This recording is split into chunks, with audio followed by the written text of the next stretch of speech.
Hey everyone, welcome to my channel. I'm excited today to do my foundation routine to get flawless skin. I'm going to be showing you everything from beginning to end, so it's going to be get ready with me style. I hope you guys enjoy this video. Let's get into it. This step isn't going to be for everybody, but I like to remove facial hair, peach fuzz, and hair off of the sides of my face. That means my makeup is going to go on so much smoother, and I really like the way that it looks, especially when I remove the hairs off my forehead.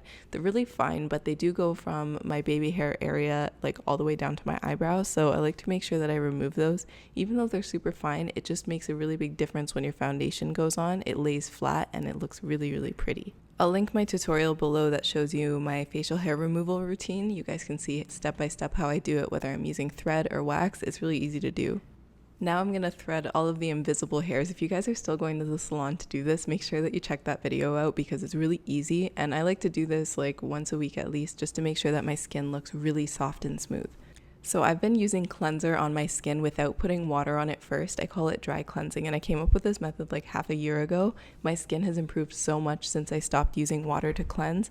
And just to clarify, I always rinse the cleanser off my skin. It's just that when I apply it, I don't rinse my skin first. So I apply cleanser to dry skin, and that's how I believe it lifts impurities and makeup from my skin a lot better than when there's a barrier of water there. To give my skin a treat before I wear makeup, I always like to do a mask. I don't do this every single time I wear makeup, but since I don't wear it that often, I like to prep my skin properly, and it makes the makeup application go on so much better. I'm using this one from Tarte, and I like to use this mask because I don't have any issues on the lower half of my face, but when I have some spots, I like to use a detoxifying mask, so I'm multi-masking using a different one on my forehead. The last thing I'm going to do in this tutorial before the actual makeup starts is bleaching my brows, and I've been doing this for years and years, and now I see it become more and more popular. I think it's a really good way to emphasize dark brown eyes.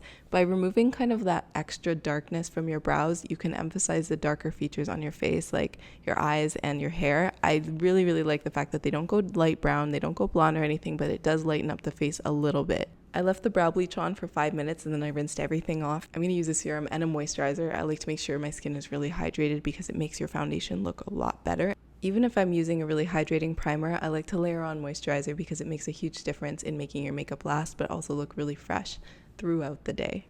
Now I'm going to get into the Fenty products. I think my favorite thing out of the entire line is this primer. This is the Pro Filt'r Instant Retouch Primer, and it's so nice. It smells really good, and it also feels tacky when I apply it. It feels like a lotion, but a little bit tackier than a lotion. So I'm going to do this and let it dry for about a minute, and then I'm going to add the matching foundation. I have mine in the shade 290. This has been the best foundation match I've ever seen. You guys can see this goes on my skin literally perfectly, and it melts into my face like literally the perfect color match, the perfect texture, and it looks beautiful. At least in my opinion, I really love this foundation. I have the brush that goes with it, but since I'm doing like a perfect skin tutorial, I want to get a flawless application. I find that brushes are like amazing and I love them and I use them all the time, but at the same time, if I'm being really technical, I know that using a damp beauty blender is not going to disturb not only the product, but it's not going to prematurely exfoliate your skin. Like rubbing a brush and buffing a foundation into your face can add a little bit, well, it can kind of kick up texture, so I want to avoid that. So I'm definitely going to be using the beauty blender for this entire tutorial. Next, I'm using Tarte Shape Tape in the shade Light, and this one is too light for my skin, but I have a little trick. I like to press this into my skin, but I don't blend it out all the way. I kind of make it in the shape of a bake, like if I were baking my under eyes, and I let it sit there for 2 to 3 minutes. I'm going to focus on my contour now. I'm using the Matchsticks Trio in the light shade from that little trio that Fenty came out with. I think that this is really light for my skin. I do think I should have gone with a medium shade, but either way, I'm going to buff this out while my concealer sets into my skin. You can see the concealer was really light in the beginning, but it does tend to oxidize and just kind of melt in the skin, so I like to let it sit there and then I'll press it in to blend it out completely. Next, we're using KKW Powder Contour Kit. I like these powders. I actually really like the darkest one, but I prefer the orange one, which is kind of unusual because I know a lot of people don't like orange bronzers, but when you're olive tone like me, it warms up that green shade in my skin, that slight undertone. So I like using a slightly orange bronzer. I think that it flatters my skin and it warms up the skin really nicely.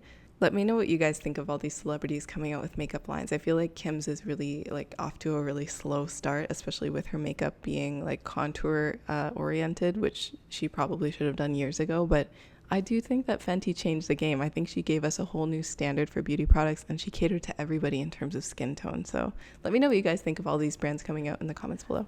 So here is the base. It's completely done, except I don't have blush or highlight. I'm going to work on that after I do the brows and the eyes. I'm going to use a clear brow gel. This is what I've been doing lately to do my brows. Both of these products are from ABH, and I'm using a brow pencil to fill them in after I've set the hairs in place. I really don't mind if my brows look sparse. I'm not going for a really intense opacity and making them like really, really dark.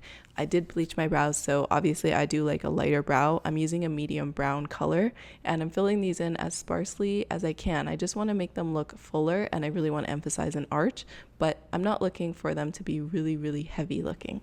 Now I'm going to take a liner shade of eyeshadow. I'll usually use a dark brown or maybe even a black. I'm going to put this along the lash line and smudge it really messily. Basically, I want a shadow to lie there so that it looks like my lash line is even fuller. And I'm also going to be adding mascara and false lashes to this look.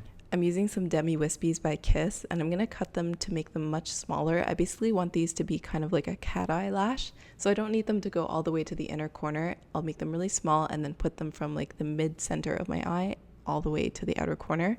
And then I'm going to put some shadow underneath my lash line and do the same kind of thing, make that lash line look fuller without it looking like I have actual eyeliner there. Now I'm going to take some delicate eyebrow scissors and just trim the edges of my lashes. They do grow back, and I find that this encourages them not only to grow longer, but it kind of makes them look more unison because my eyebrows and my eyelashes kind of grow in all different lengths. So I like to trim both of them, both the upper and lower lash line, to make it look just really unison and fluffy. I baked my under eyes really, really quick, and now I'm going to brush off all of that powder and then use some blush. I'm using this really cool NYX strobing brush, and I really love this brush. It's like the perfect brush for your entire face, and I'm using an e.l.f. blush and putting this all over the cheek. And what I like to do to make my skin look absolutely photoshopped is take a little bit of powder and put that over top of the blush. It gives a really soft focus to the skin, and you can't really tell where it starts and stops. Next, I'm using FENTY Trophy Wife highlighter. This is so cool on the eyes. It's so cool on the cheeks. It's like the perfect gold. And I can't use too much of it because my skin is too light to just pack it on. But I love the gold finish it gives when I use a really fluffy brush. So that's how I've been using it lately. Now I'm going to finish off the look. I'm going to do a red kind of juicy looking lip. I want this to look really fresh and powerful, but you can change it. You could make it like a dark lip, and all of a sudden this is like a really vampy vibe, or a nude, and this is like perfect for every day. Nonetheless, this skin is really the focus, and the fact that you have such fresh looking skin means that you can wear this for daytime, but you can also wear this for nighttime, and this will look really like powerful and edgy just because it's so fresh and clean. I don't have time to do my hair today, but I think this is a good example of one of those situations where the makeup looks so fresh and beautiful that it doesn't matter if you have time to do your hair, or it doesn't matter if it's frizzy. I'm just going to put it up in a ponytail, put some gel in it, and then let it dry on its own. That's a completed look. I hope you guys like this look on this flawless foundation. Hope you enjoyed this Get Ready with me, and I'll see you guys in my next video. Mwah!